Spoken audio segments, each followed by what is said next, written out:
Steve and I are delighted to be presenting to you on the topic of clinical leadership, and we have come from two opposite sides of the world, but with shared interest in these issues. I'm also aware that there may be some people out there who are listening on live stream, so welcome to all of you as well, and I hope you enjoy the presentation. So, I can't beat Helen Bevan's 20 years in a row, but I have travelled 15,970 kilometres to attend this conference, and it was worth every kilometre. How incredible is it to be here with over 3,000 people from all over the world who share a passion for quality and safety in healthcare. And I'm really looking forward to being able to give our presentations today and then have some discussion with you all about these issues that I know we all share. Can I just check, most of you were here and heard Don Berwick's presentation yesterday? Yeah. So Steve and I were pretty excited. We were catching up after that presentation, and we were excited not only because it was such an inspiring presentation, but because it provides the perfect introduction to our presentations today. We recognised that the work that we're both doing fits within the domains of profound knowledge. Mind you, we have a way to go in achieving that, but we are delighted that we actually started to feel like we're on the right path. So I'm going to speak to you about the work that we've been doing in what seems to be the appreciation of a system domain, and then Steve's going to talk about the work they've been doing in the psychology domain. And as you can guess, we've both been practicing PDSA in this space all the time. Okay. First of all, I can say that I have no conflicts of interest, and I did also want to just acknowledge all of my colleagues who've done this work, but particularly Gigi Lucas and Jane Evans, whose intellectual property in this presentation is significant. Now here's a quick view of who we are. So we are Eastern Health, a large metropolitan health service in Victoria, Australia. So we're right down the bottom of Australia. We're at the bottom of the Down Under, and we're one of the large metropolitan health services in metropolitan Melbourne. We've got about 7 major hospitals: Box Hill Hospital, which is a large acute hospital, and brand new, which gives us many exciting opportunities around information technology and digital enablement. Maroondah Hospital, which is another one of our large metropolitan hospitals. Anglis Hospital, which is a smaller hospital but still a significant provider of health services to the local catchment. And just so you know, we really do have some gum trees. There's our gum tree, and Peter James Centre, which is in Burwood, so a reasonable area of Melbourne, but obviously in the Gumtree area. Wanturna Health, which provides subacute ambulatory services, palliative care, and also houses our education precinct. And then last but not least is Yarra Ranges and Healesville, which are really sort of rural, semi-rural, metropolitan fringe hospitals, but providing significant services to the local community. We also have a couple of statewide services around borderline personality disorders and drug and alcohol services, which provide those services to the state and nationally in some cases. So just so you get a really quick view of our organisation, we have a catchment of about 2,816 square kilometres, a primary population of 750,000. We provide services from 65 sites across 21 locations, and 11 of those have 24-hour care. We have about 8,500 staff and just shy of 1,000 volunteers, and we have a large non-English speaking background population. About 22% are from a non-English speaking background. We have about 1,360 beds and just over 50 what we call hospital in the home beds, and we spend about $1,550 a minute, which equates to about 9,000 krona a minute, or perhaps about 800 British pounds. So it's an expensive service to run, and we really want to make sure we're doing the right thing with that money. We provide over 1 million episodes of care.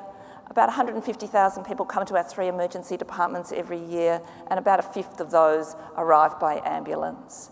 We see about 850 ambulatory patients every day, and each year we deliver just over 4,500 babies, and that certainly is an area that's growing.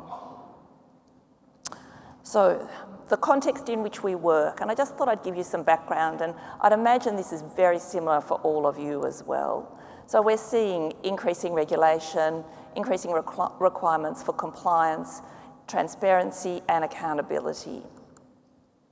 In 2012, we had a new accreditation system and new national safety and quality and health service standards introduced right across Australia. And they've really taken a clinical risk focus to our whole accreditation system.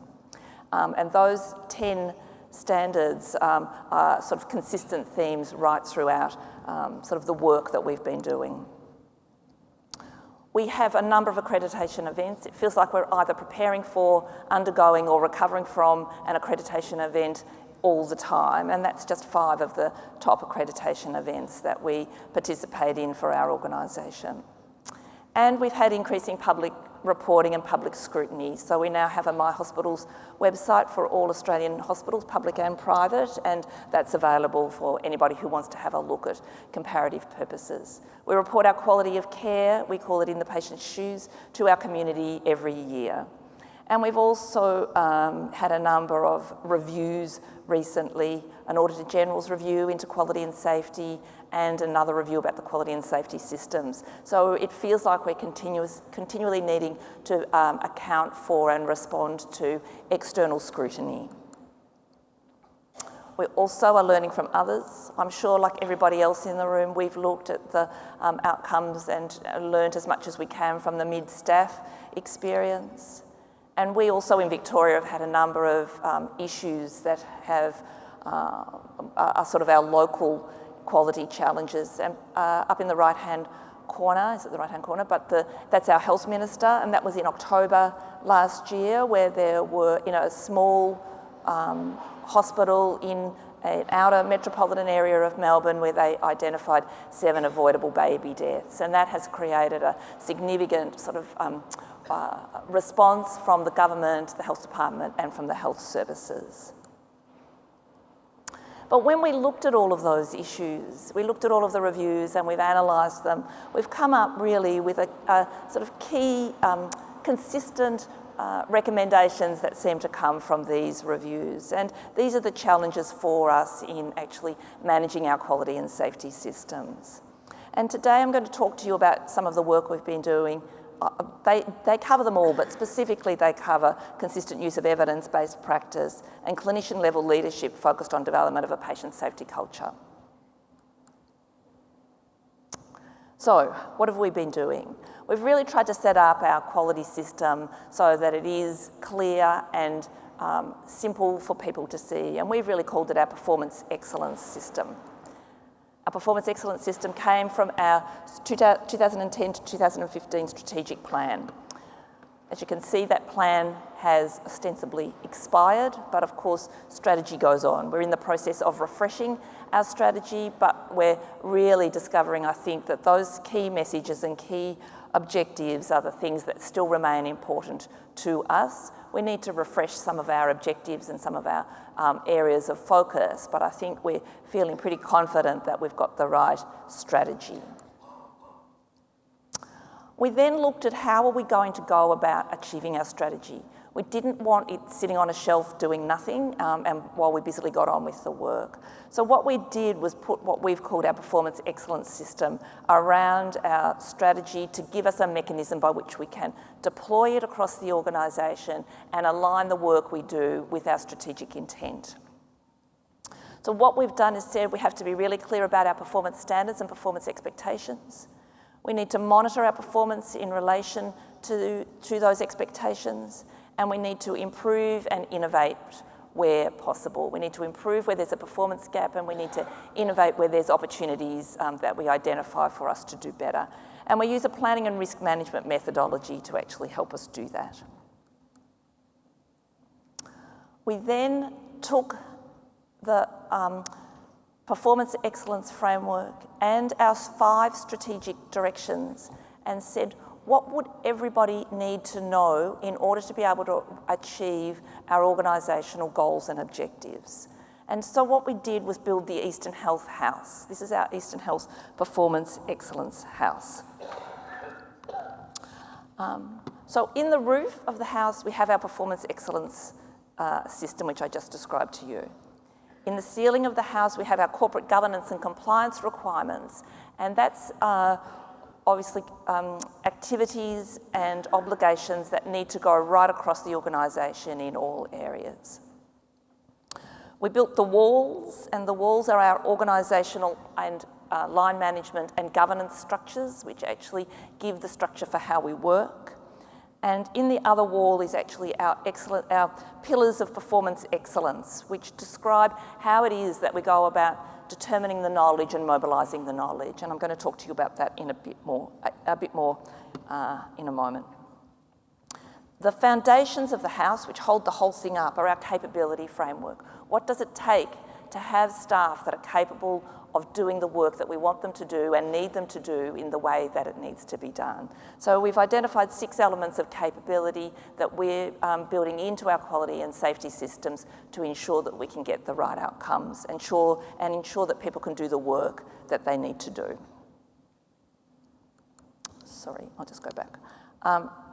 Last but not least, actually, is the 5 rooms, which are the 5 strategic directions. And what we've got in there actually are the operating systems for each of our 5 strategic directions. These are designed to, the operating systems are designed to deliver on our strategic intent and our strategic objectives and guide the work that we need to be doing right across the organisation.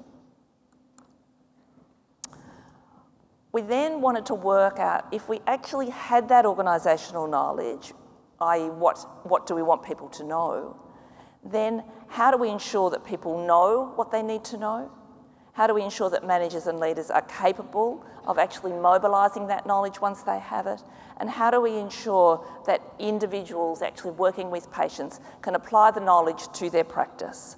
So we've actually built a system that gives us the elements that are going to support people to do the work that they need to do.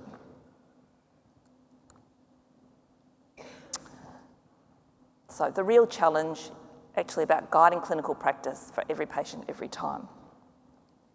Right now, 15,970 kilometres away, our staff are working with our patients delivering care. The question is, have our quality and safety systems helped them to be the best that they can be? All of our quality and safety systems are really about patients and patient care and addressing patient need and how we configure our services to actually best meet the needs of our patients. If we're not getting it right at the point of service delivery, then we've wasted our time. So what we've really been trying to do is look at how can we drive our quality and safety systems right down to the point of service delivery. I'm going to talk to you about 2 of our systems today. One's called Appropriate and Effective Care, and the other one we've called Standard Work for Leaders.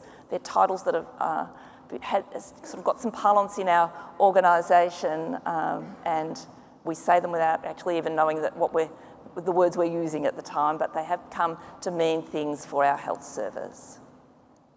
So Appropriate and Effective Care is focusing specifically on our strategic directions 1 and 2, which is really the work that we're doing, the clinical work that we do with our patients every day. And our strategic directions of a provider of great health care and a great patient experience. What we've done is put our whole service delivery system on a page so that everybody can see all of the elements that make it up. And the yellow boxes come from the boxes, the 4 boxes there: governance for safety and quality, safe high quality clinical care, patient experience of care, and access and continuum of care. These pink columns are really the clinical risks and relate very strongly to the national standards that I spoke about before, and they are areas that will be well known to all of you: medication safety, infection prevention and control, falls prevention, and so on. I'm not going to talk about the work we're doing in those domains today. I'm going to focus actually on the work that we're doing in what we've called the 43 clinical streams that provide services across Eastern Health. What's become clear to us only very recently is when we talk about clinical streams, we're actually really talking about patient groups of people that have similar enough health needs that we can group them together develop some specialisation around the services and work out how we can best meet their needs. So we're starting to call them our 43 patient groups. So we know that in quality and safety, we've had a really strong focus on learning from the past. We wanted to learn from errors, and we, like many other people, will have been doing incident analysis, looking at what have been the major contributory factors. And this data is about the major contributory factors when we've seen patient harm. We've got a definite outlier in 2015 around communication and handover, and I think that's been because of the incredible organisational focus on understanding the issues that we have in communication and handover of information across the continuum of care. So we were trying to learn from that, but we thought, gosh, this is about us understanding about when things go wrong. What could we do that might better enable us to understand how we might make things go right? So we wanted to look at how could we design our systems for safety and quality. And I was really taken again yesterday by actually the Don Berwick's discussion about quality planning, quality control and quality improvement, and the criticality they have to how we manage quality and safety. So we've built an appropriate and effective care operations plan for our 43 clinical streams. I'm just going to make sure I've got it right. Yes, over on your right-hand side is really the quality control elements. And I'm not going to spend so much time talking about those today, but they are our clinical governance system. What I wanted to do was talk about really the quality planning sections that are over on the left-hand side for you. So where we've started with understanding appropriate and effective care is for all of our clinical streams to spend some time looking at who are their patients, what are their patients' health needs, and what are the demographics of the patients. And we're actually able to sort of get a lot of information about the details of all of the patients, and we've provided all of that information for the clinical streams, and in addition we've been able to provide them forecasted information. So our Department of Health and Human Services has a forecast methodology which projects the demand for services out between 10 and 15 years. So we've been able to use that information to think about how can we best plan for the future. We've asked them to look at what are the models of care that should be provided, what's the best practice model, what needs to be provided in a major hospital, what can be provided in ambulatory services, and everything else in between.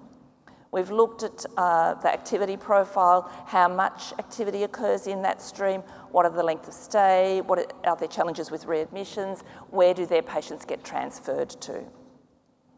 We've had them develop a service profile, how many beds do they use, what locations are they in, and what sort of occupancy rates do they all achieve.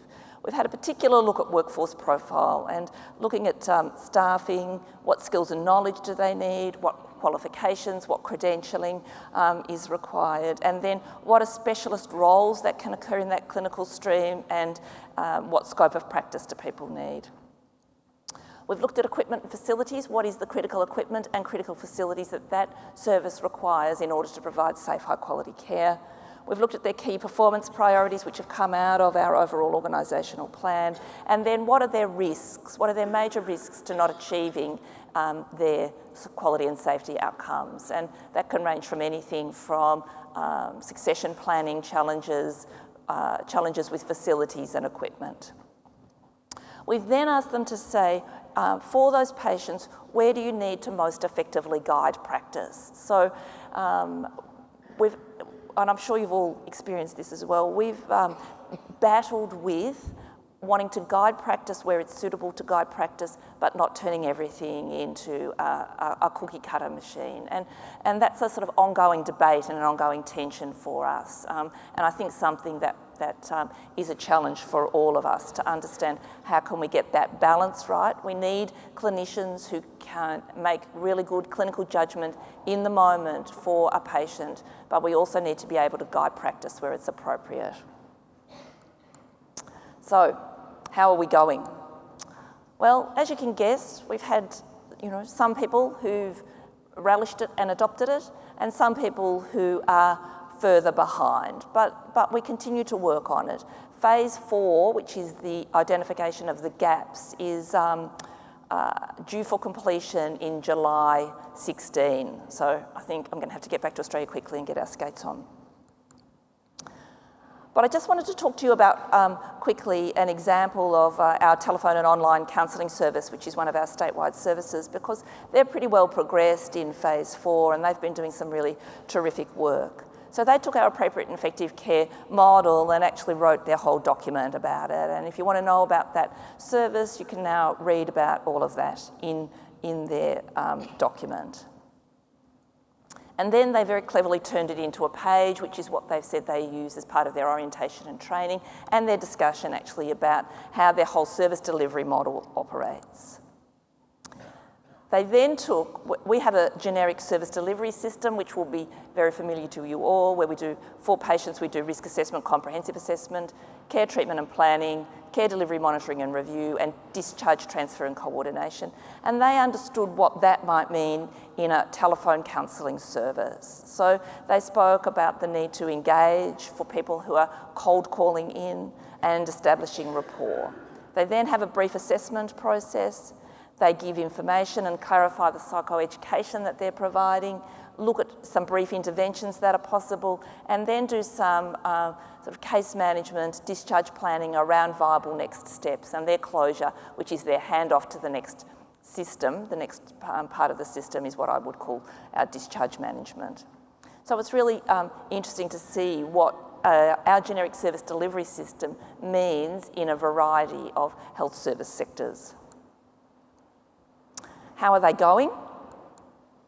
So they've taken their service delivery system and actually described for their staff what that might look like. Even saying that they express empathy in the first phone call, and we know that empathy and caring is something that's highly valued by our patients. Now, I don't know how many of you have had a telephone call you've made to a service provider and they say your telephone call might be monitored for quality purposes. Well, in this instance, we've monitored the telephone calls for quality purposes. They've trained their supervisors to actually be able to review telephone calls, and they review them across all those domains of the service delivery system and have identified how effective their staff have been.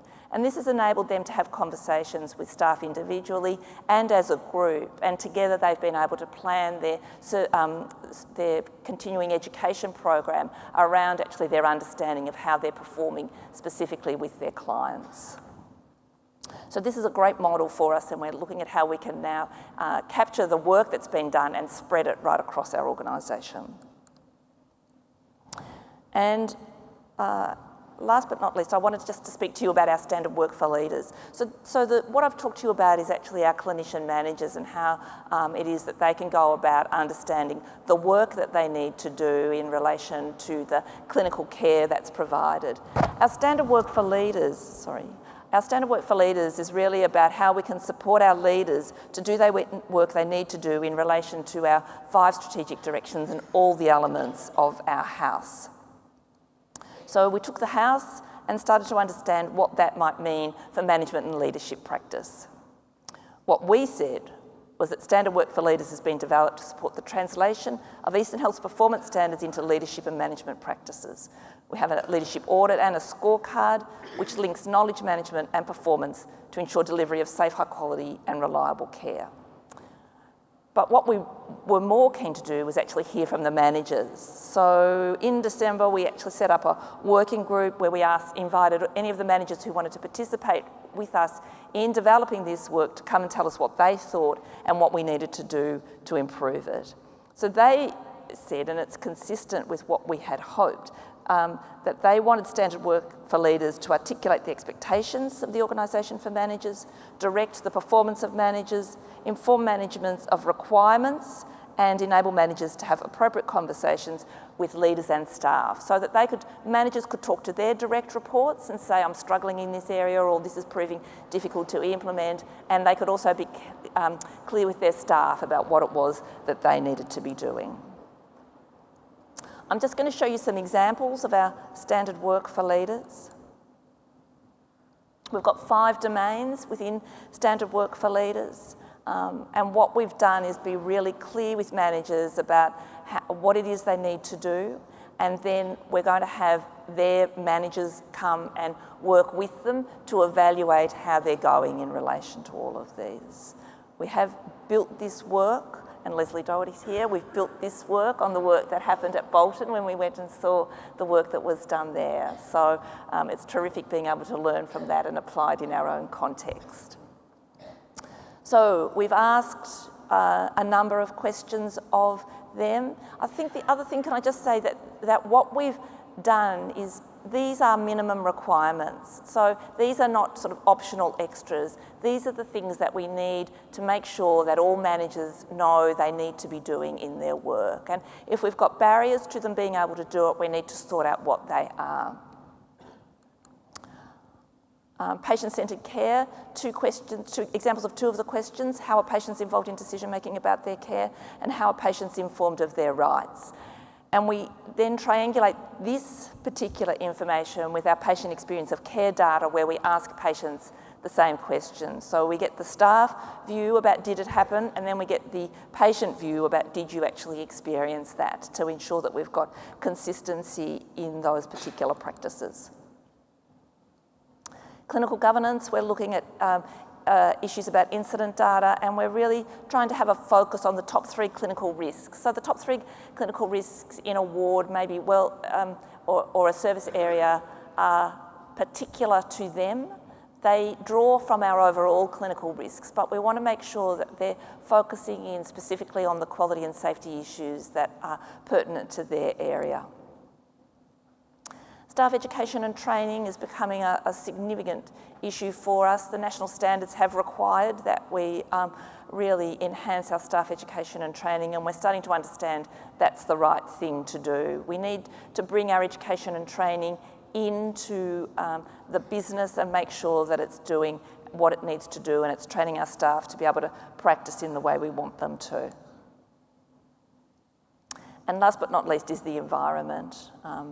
And have you got an environment that's not only clean and tidy, but has the right equipment all in working orders? And we then are giving them a leadership and culture score. So we're scoring it. 0 to 59 is red, 60 to 79 we're saying is yellow, and 80% is green. We've said, if you're in the red, then you're going to need some significant help. If you're in the orange, doing well, but you need to do more. And if you're in the green, it's great, but don't stop there.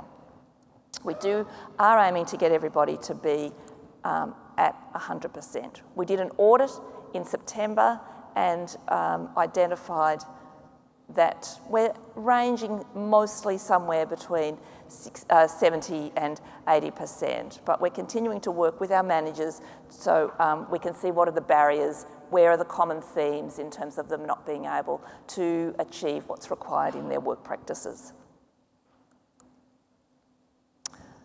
So, unfinished business, the future challenges. I think this work, as we know, is never done, and we're mindful of what are the challenges for us going forward and how we can continue to address those challenges in this work. First of all, I think there's great challenges in ongoing culture change, clinical leadership, engagement, partnerships, and listening to each other. I think that's becoming clearer and clearer. We absolutely cannot do any of this work if we haven't got really good engagement and ownership from our clinical leaders, and how we best go about doing that, I think, is a challenge for us all, and I know Steve's going to talk about that shortly. Compliance and accountability. We feel a bit overwhelmed with the compliance and accountability, and we feel like we're measuring everything that moves. So I think the future challenge for us all is to better understand, how we can measure what matters, and focus on the important things in measurement. And I'm really sort of keen about this business analytics. How can we actually be able to analyse, report, and make visible quality and safety performance in a much easier way? So I'm interested in a lot of the work that's going on in other health services in that area, and I think it's something that we're going to need to focus on.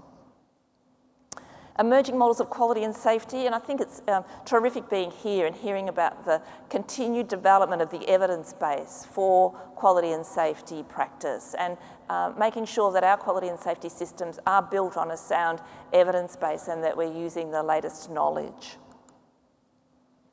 And last but not least, we need to make sure that we continue to increase the health literacy of our consumers, because it's only by doing that we can truly achieve partnerships at every level. Thank you.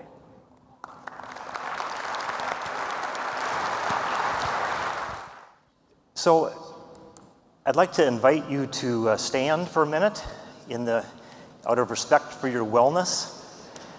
And I want to tell you about a story of 20 parole judges. And the Danziger looked at thousands of cases that these 20 judges made judgments on over a handful of years, and they found a high variation in their decision rate. So just after breakfast, just after break, and just after lunch, about 2/3 of the prisoners were granted parole. But just before lunch, it was only 1 in 5. So Gayle and I are in this period of time just before lunch where the CNS glucose levels are low and you're a little bit grumpy. And so please grant us parole. So you're welcome to sit. I've always thought that social science was interesting. And now after 34 years at Mayo Clinic, I've come to understand that social science is interesting and extraordinarily important for the best possible care for every patient every day.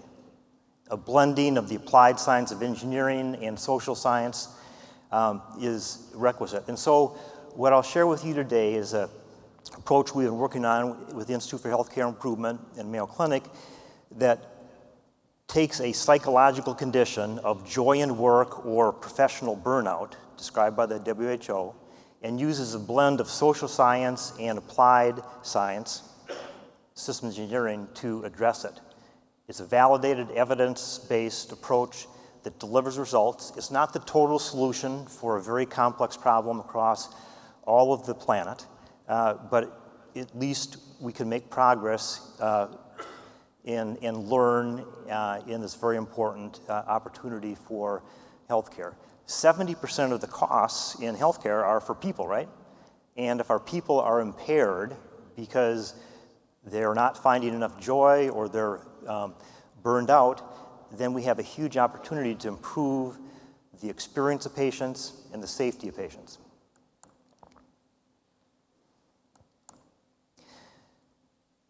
This is a screen clip from a YouTube video that I came across a few months ago. And what this person with an iPhone caught was a United States postal worker taking a box of a couple hundred of first-class letters and dumping them into a dumpster. She has lost her joy in work. So survey after survey by Gallup shows that about 10 to 15% of workers are actively disengaged. She's actively disengaged. Another 10 to 15% are actively engaged. They're filled with joy in work. They don't care about the job description. They come and look for opportunities to improve their organization's mission, and in healthcare, that's, of course, caring for patients. And then the rest of them, 60, 70%, just show up and collect their paycheck and are relatively indifferent. So if we can move a few of those percent that are actively disengaged, the ones that just show up and collect their paycheck, to the actively engaged, our patients will be much better off for that. So let me tell you about Iris Krauger. She is a janitor, custodian at Mayo Clinic. And her job is to clean toilets and change beds and sanitize doorknobs. 6 years ago, the Discovery Channel came to Mayo Clinic to film a documentary on patient safety. And they were talking to Dr. Bob Seema, who's a colorectal surgeon, about some advances he'd made in infection reduction for colorectal surgery for cancer. They saw Iris down the hallway, the producer did, and he said, let's shoot some B-roll. So they walked down the hall with the camera and started the conversation with Iris and asked this environmental services custodian what she did. And she said, my job is to save lives. She's engaged, and wouldn't it be wonderful that if most of the folks that we worked with had that same joy in work and connection to the mission of the organization? She is sanitizing a remote control for a television, and she and her environmental service colleagues had worked with Dr. Bob Seaman and the team. They had cultured every surface in multiple hospital rooms to see what surfaces grew the most bacteria. Turns out the remote control for the TV did. And the Iris and her team put together a checklist. They saw nurses using checklists, they saw surgeons using checklists, so they didn't want to forget to sanitize the remote control and the doorknobs and the toilet seats and the bed rails, so they made a checklist. No one told them to do that, no one asked them to do it. They said, we think we can give better care, they're part of the care team, for our patients if we have a checklist. Let me contrast that with a story of a friend of mine who I went to medical school with, I hate to say how many years ago, but in the 70s in Madison, Wisconsin, University of Wisconsin. And this friend of mine ended up going into medical oncology, and he was just a great oncologist. If any of my friends or family were to have a cancer, he was the one that I wanted to have them be cared for by this friend of mine. And for a couple decades, he was the most passionate, compassionate, patient-centered physician that I've ever worked with. And then things started to fade for him. He felt a little bit isolated. He felt underappreciated by his patients and his new leader that he was working with. And he became emotionally exhausted. He didn't take care of himself. And he basically burned out. He left medical oncology, he left the institution he was working for 2.5 decades, discouraged and joyless. So that's what burnout looks and feels like. And it's endemic across the planet. The most recent numbers from a large Mayo Clinic survey of thousands of American physicians showed that 54% of physicians are burned out in America. The numbers across the OECD countries, including Australia, are about the same. It's about half of physicians are burned out. About a third of nurses are burned out. And if you're burned out, you're impaired. You are less likely to act professionally. You're socially isolated. You're emotionally exhausted. You're more likely to quit. I had a chance last year to meet a leader of a large healthcare system, and she described the experience that she and her family had when her son needed a kidney transplant for glomerulonephritis. Everything went perfectly in the system. Length of stay was fine, there weren't any medication errors, no readmission, no infections. But these are the words she used to describe her experience for her son's transplant. And what mattered to her and her son was, of course, a healthy kidney, but this is what also mattered to her. And love makes a difference for our care. People study this, psychologists study this, and the studies show that if patients and families experience kindness and love, their wounds are more likely to heal. Their hospital stays are shorter. They need fewer narcotics for pain.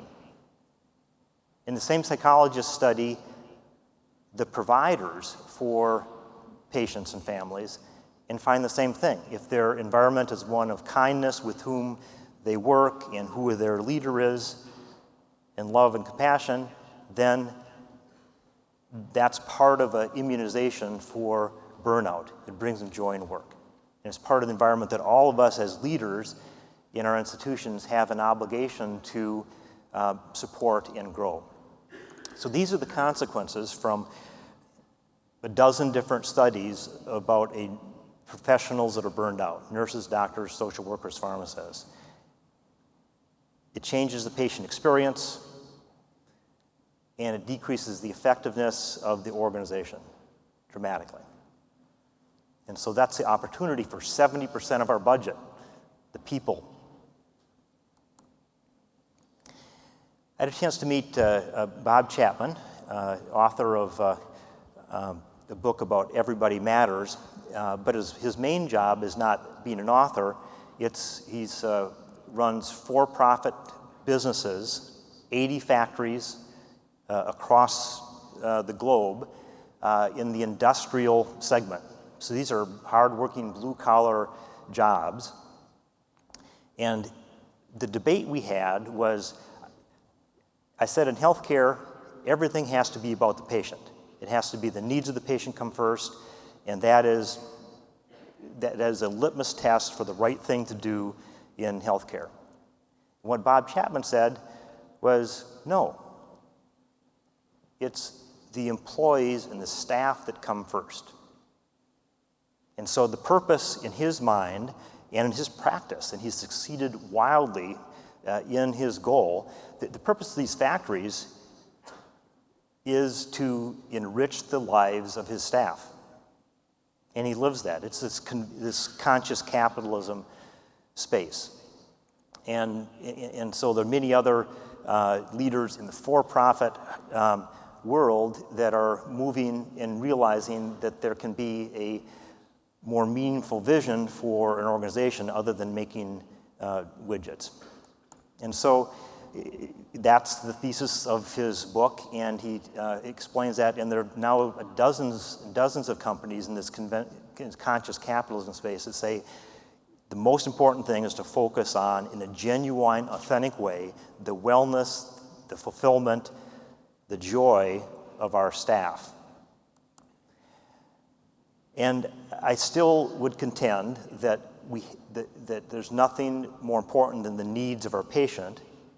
But I do understand what Bob Chapman would say is that we've got to put the oxygen mask on our nurses and doctors and social workers and managers first so that they can deliver the needs of the patient first.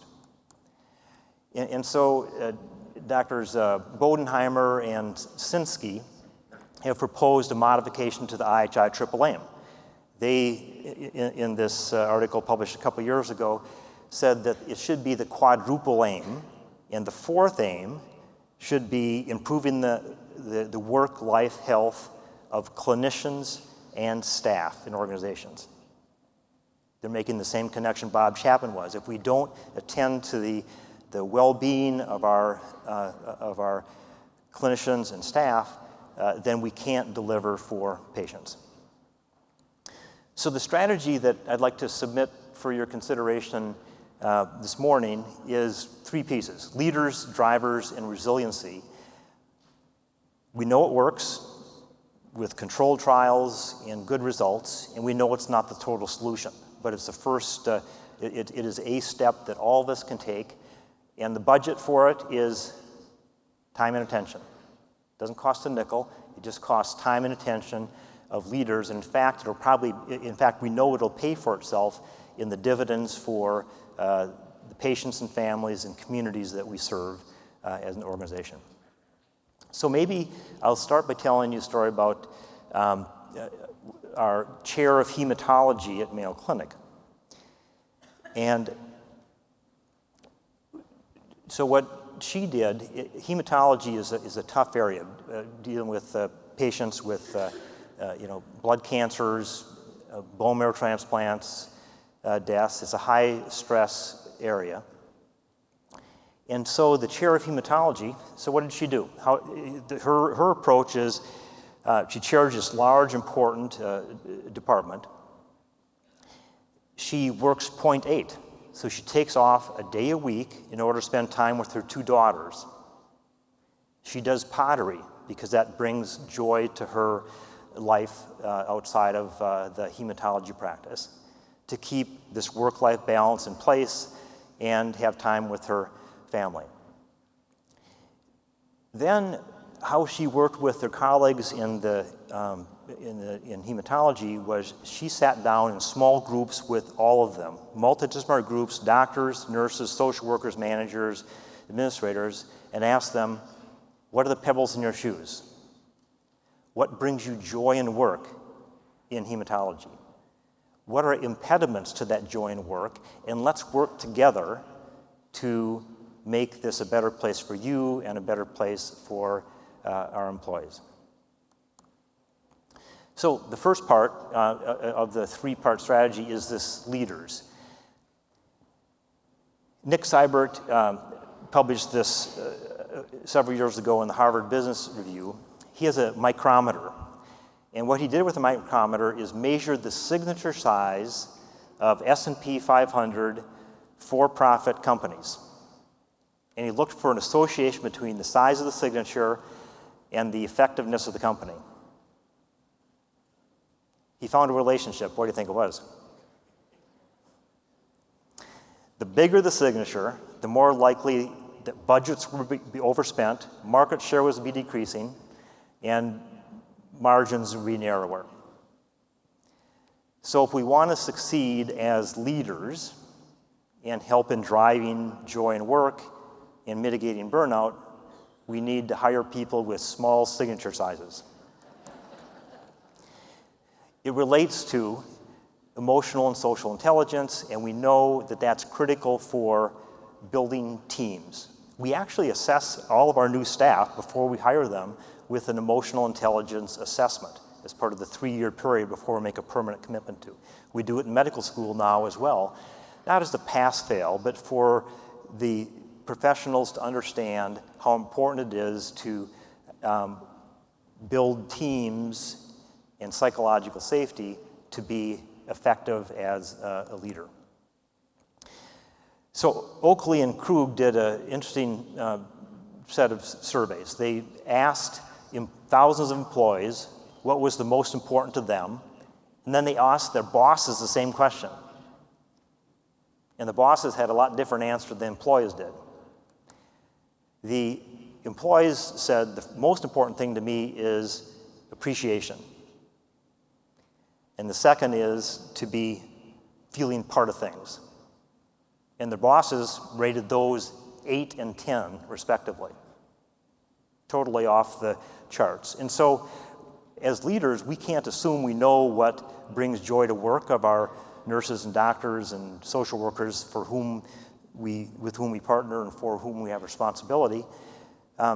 We should ask them. And so that's the first part of this leadership triad, is to ask about the pebbles in your shoes.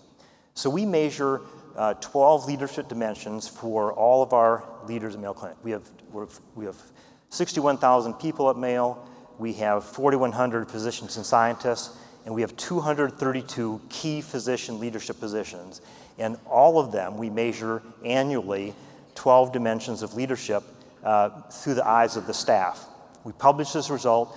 There's a statistically significant relationship between the effectiveness of the chair in doing 3 things. Those 12 behaviors are basically 3 dimensions. The first is the chair takes an interest in your career. What do you want to do next year? What do you want to do 5 years from now? Let's work together to help you reach your dreams for your career at our organization. The second behavior that we measure annually is, does your chair take an interest in your ideas? Does he or she say, what do you think about this? I value your ideas. Let's work together to solve it. And the third is transparent communication. Here's all that we know about the hematology situation. Let's work together to fix it. Those 3 simple behaviors have a huge impact on satisfaction of the staff, engagement of the staff, that we know relates directly to patient experience, and an inverse relationship with burnout. For every point on that 60-point scale, you see a 9.1% increase in engagement or a 3.5% decrease in burnout. Leaders matter, and those three behaviors are they're not rocket science, but most leaders in healthcare aren't doing those well enough and often enough. And so we measure signature size. These are the 12 leadership dimension scores on this bell curve distribution for our 232 physician leaders at Mayo Clinic. And the ones in the bottom half of that curve aren't performing optimally, and their staff aren't performing optimally. They have less joy than they should, and they need work. So we put it onto this heat map, and you can see this is all of our chairs. The size of the sphere relates to the size of their department or division. The color has to do with the readiness of their succession pool. And all these physician leaders who aren't in that upper white quadrant aren't doing the best possible for our patients. So we have 1,100 coaches that we've trained internally, doctors and administrators. We have programs, we have to help support these leaders to bring them up into that upper right quadrant. But if we can't do it, we move them out. We're physician-led, we partner with administrators, all of our physicians rotate, all of our physician leaders still see patients, so it's easy to rotate them back to doing surgery full-time or family practice full-time, and we have to rotate them out if they aren't leading optimally, because the ramifications of that are huge for our patients. Research out of Newcastle, sophisticated study that looked at increasing the productivity of cows. So what single thing did they find increased the milk productivity of a cow by 62 gallons of milk a year? If you give the cow a name and use it, her milk productivity goes up 240 liters of milk a year. Well, the same thing is true with humans. If we have a leader who takes an interest in your career, uses your name, looks for your ideas, communicates transparently, we know that your productivity is going to go up, we know your burnout's going to go down, we know patients will have a safer, superior experience. Leaders matter.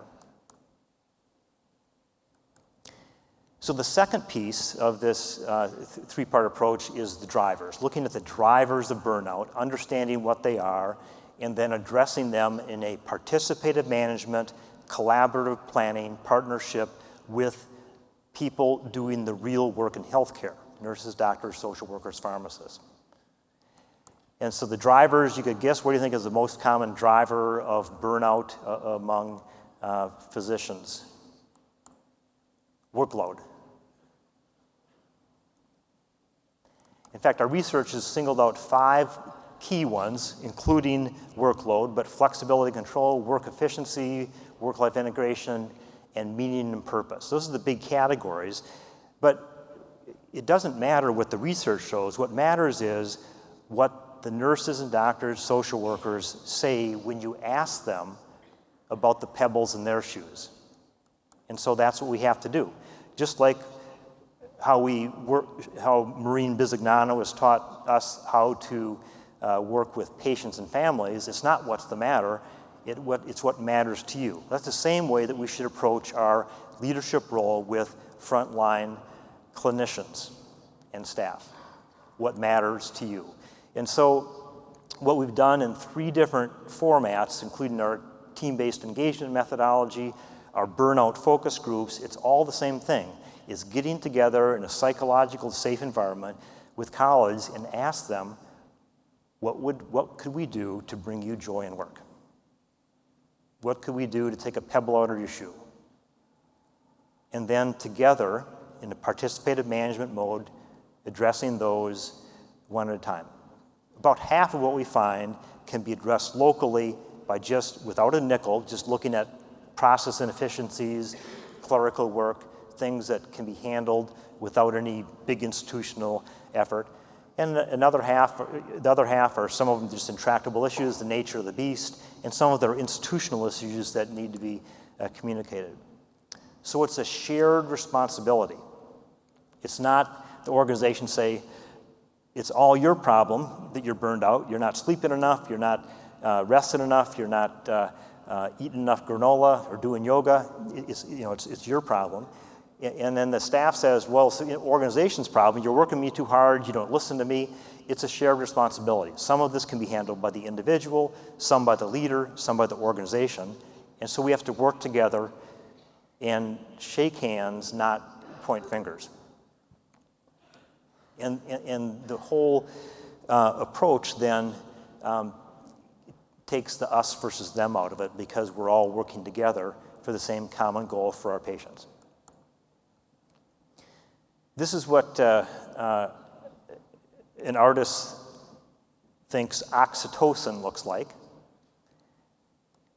And this is a functional MRI of the brain showing the red-hot amygdala that don't have enough oxytocin. Oxytocin levels go up if you shake someone's hand, if you have lunch with them, if you have a conversation where you feel appreciated by colleagues.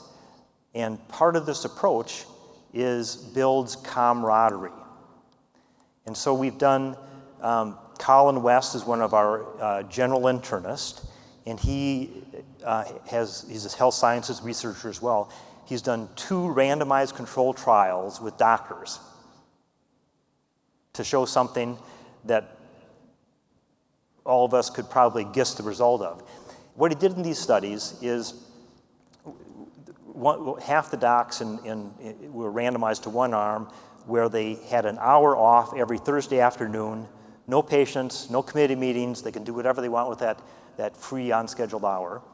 And the other group of docs that was randomized had an hour where they got together with 5 or 6 other physicians to visit about some questions that we had preset for them.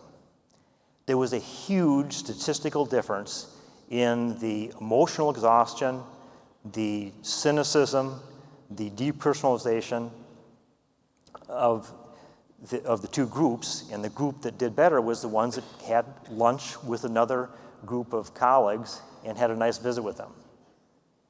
And so just the process of performance improvement, of hearing about the pebbles and shoes, working together as a team to remove those pebbles, to bring joy in work, has this oxytocin-driven positive ramification for camaraderie, which is one of the innate human needs we have. As humans, we need camaraderie, we need meaning and purpose, we need to feel like we're being treated fairly, equity. We need to have a little bit of control over our own destiny in our lives. And this process of participative management buys you all of those. And it doesn't cost a nickel. All it costs is your time and attention. Anybody know Roger Rezar? He's a senior fellow at IHI, and he's semi-retired now. Wonderful guy.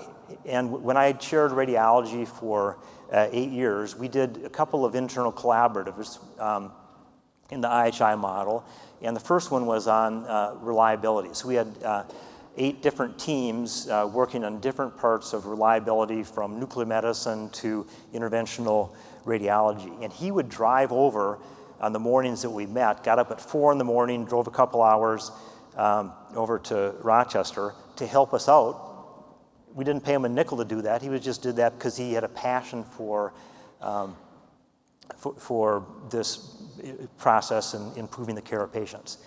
And so this is a picture of him that he said I'd be welcome to share. He was at the Oktoberfest last year in Germany, and I don't think he finished that mug.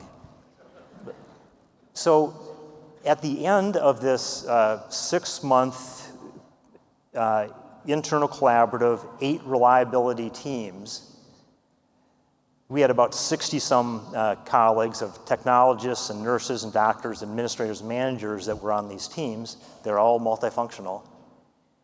They stood up and gave Roger a standing ovation, thanking him for his support of this internal collaborative. Well, we don't do standing ovations ever at Mayo Clinic. We're a bunch of Swedish folks that like to, that immigrated and like to sit. And it was just heartwarming to see how much joy this work, they were working to improve the reliability of their practices, how much joy this had brought these multifunctional teams. And they stood up to thank Roger, but they also stood up because they were so joyful with being part of the solution for making care of patients better. Bob Chapman refers to performance improvement as a gateway drug for fulfillment.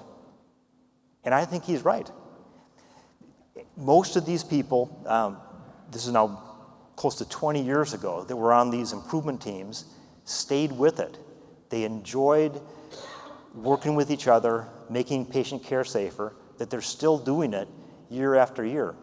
Most of them, their names are on this list of over 30,000 Mayo Clinic staff.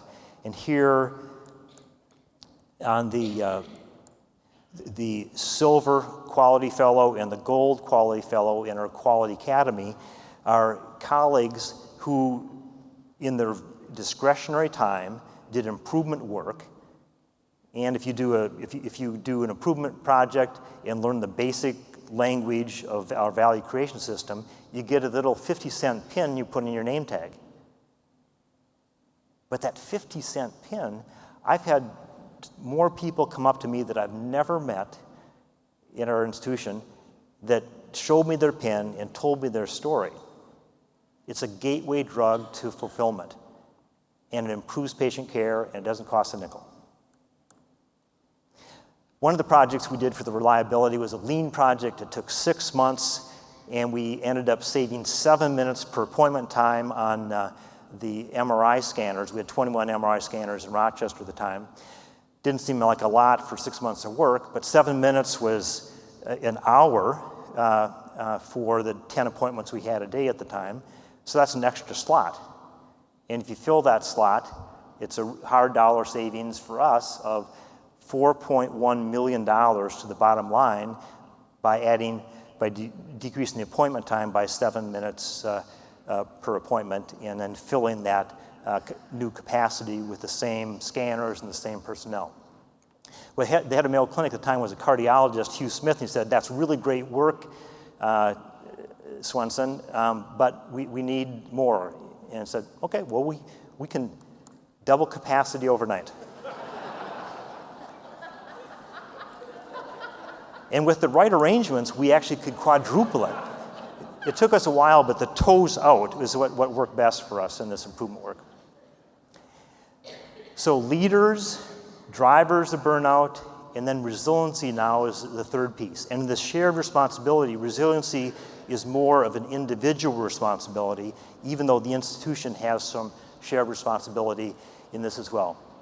So the key is, as leaders in an organization, you don't start with saying, burnout's your problem, eat more granola and do yoga, okay?